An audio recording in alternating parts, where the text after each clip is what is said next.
okay લાવો હેડો લે લુખાતા તો કાલે મી તમને દિવાળી પરની બન લખવા આલ્યો તો લાવો આજે આપણે ચેક કરી લઈએ જે લખીને ના લાયા હોય ને એ સ્વેચ્છાએથી ઊંધા પડી જજો ને બૈરા કાઠા રાખજો યુવાના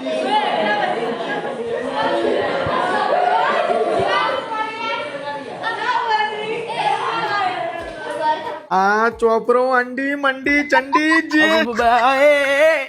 અલ્લુ કાકડી હાચું હાચું કહી દે છે આ ચોપરો તારો જ છે ને ના સર આ વખત મી તો કોઈ નહીં કર્યું તો પછી આ કયા ગેલ ગોળી નાઈ લખ્યું છે કે મરદ નું ફાર્યું વધાર્યું મોના તો હા ના કશી ધોએ બૈરામાં ઘા અચ્છા મદન મિઠેશ તાન તો કલ્લુ કાકડીએ બંધ કર્યું તે એ ચાલુ કર્યું એમ ને હવે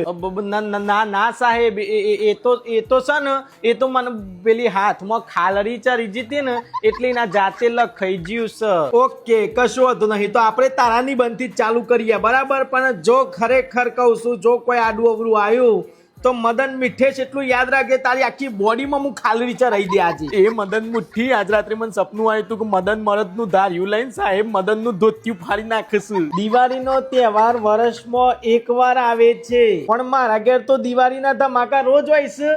એટલે મારા તો 12 માસ દિવાળી છે દિવાળીના દિવસે મારા પપ્પા મને બંદૂકની જગ્યાએ તણખલા વાળો પથ્થર લઈ આપશે જેનાથી હું ટીકડીઓ ફોડું છું તારી બહેની ટીકડી ફોડું ઉભો હતું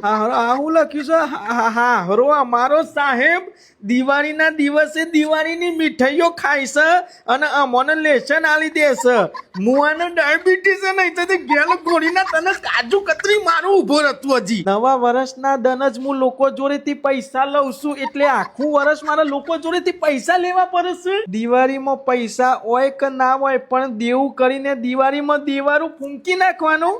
કારણ કે 12 મહિનાનો તહેવાર કને બાર્યો હેપી દિવાળી હેપી દિવાળી સાહેબ ગોરીના તારા પાછળ હુતરી બોમ્બ ભરાવું પકડ કલ્લુ પકડ આ તો અને રોકેટ ઉપર બી હારવાનો છે પકડ